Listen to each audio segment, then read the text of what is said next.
Hey everyone, real quick, this is Nate and I want to just check in with you. I'm working from my home office today, just updating the production schedule. One thing I like to do is jump on with my team on Saturday and look at what's the plan for the week. I don't want to go in on Monday and be confused about what my priorities are. So I wanted to share with you real quick. I surround myself with a lot of books in my home office. I usually bring 3 or 4 to the office, but for the most part, I love to just open up a book and get in there and get inspired. But getting inspired isn't enough. So I just want to give you a little technique that I use so that I get the most out of the books that I read, but actually I'm also able to um, not get stuck reading a book cover to cover because somehow that's supposed to help me make progress.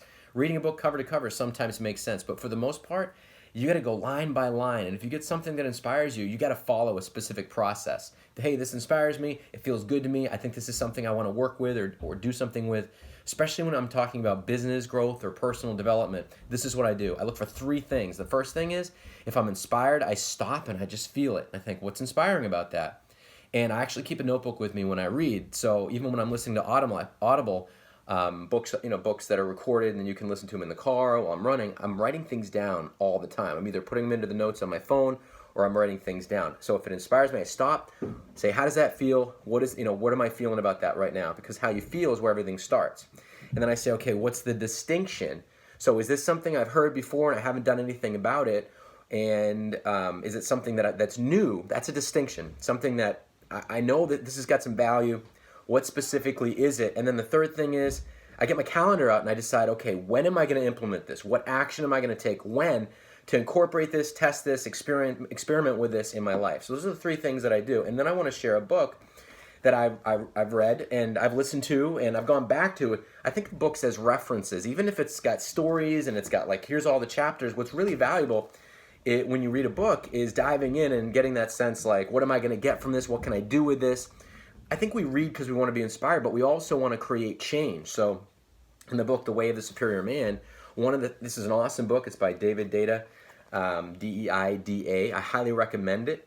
And the tagline is a spiritual guide to mastering the challenges of women, work, and sexual desire. And it was recommended to me by a mentor, my mentor, and who has been a big help for me, Chad Cooper. He's really into peak performance. He's excellent. He's done these amazing things. He's one of the top guys at Microsoft.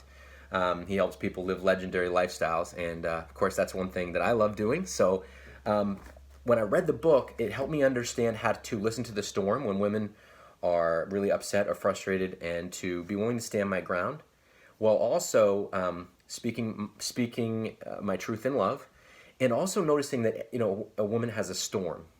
And women, if you're looking at this, tell me if this is true. There's a huge storm, but really underneath that storm is a need to be heard and to feel a sense of security. There's an underlying need.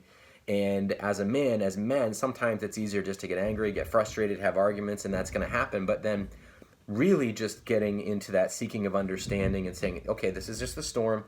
What does this really mean? And the other thing is, I learned from reading this book that's really been really a huge help for me is, as men, we want to defend ourselves. And so if the first thing we do is just listen and decide not to defend ourselves, just listen, seek understanding first. It's a huge impact. I don't always get it right. My wife will tell you I screw that up all the time, but I hope this is helpful. So surround yourself with books, but look at what inspires you and then decide what the distinction is and what action you're going to take. Get it on your calendar. All right. Hope you're having a great weekend, and I'll talk to you real soon.